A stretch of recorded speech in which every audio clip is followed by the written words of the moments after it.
Assalamualaikum warahmatullahi wabarakatuh. Saya Naufal Yunus Yuwansyah, NIM 17103210032, Pertanian Agribisnis, kelas B, Unmuh Jember, dan dosen pengampu Ibu Fevi Nurdiana Wijayanti, SPM. Saya di sini akan menjelaskan tentang dampak pandemi COVID-19 pada pangan dan gizi.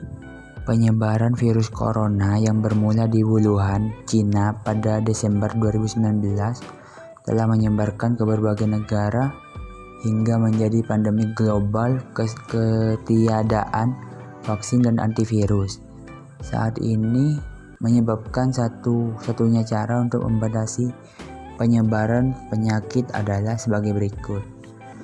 Yang pertama isolasi, yang kedua karantina, dan yang terakhir pembatasan sosial. Dampak pandemik terhadap pangan. Ketahanan pangan keluarga menyangkut 3 hal penting, yaitu ketersediaan, akses, dan konsumsi pangan.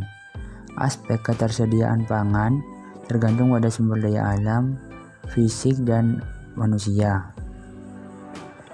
Di tengah wabah COVID-19, ketersediaan juga terkendala oleh terbatasnya pilihan pangan di pasaran, berkurangnya tukang sayur keliling, dan banyaknya warung penjual makanan kaki lima yang tutup. Sementara itu, akses pangan hanya dapat terjadi apabila rumah tangga mempunyai penghasilan yang cukup. Mengatasi masalah pangan di masa pandemik. Program integratif dan upaya bersama baik secara politik, ekonomi, mobilisasi sosial dengan penyadaran akan pentingnya ketersediaan pangan dan akses yang terjangkau dengan sistem informasi yang akurat dalam menyediakan informasi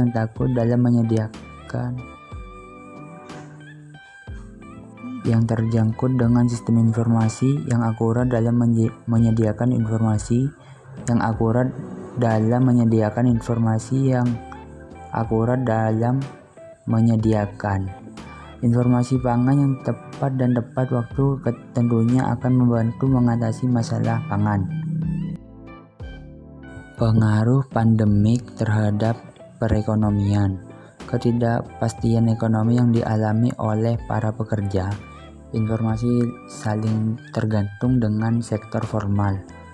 Walaupun pada saat krisis terjadi, sektor informasi lebih terkena imbasnya dibanding sektor normal. Pada saat terjadi penurunan aktivitas ekonomi akibat dari pandemik COVID-19, sektor informal berada di titik nadir. Ekonomi informal yang mayoritasnya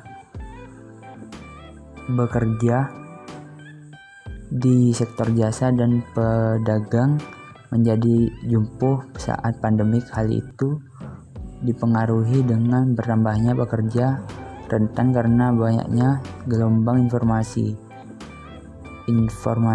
kerja karena PHK atau perumahan para pekerja formal.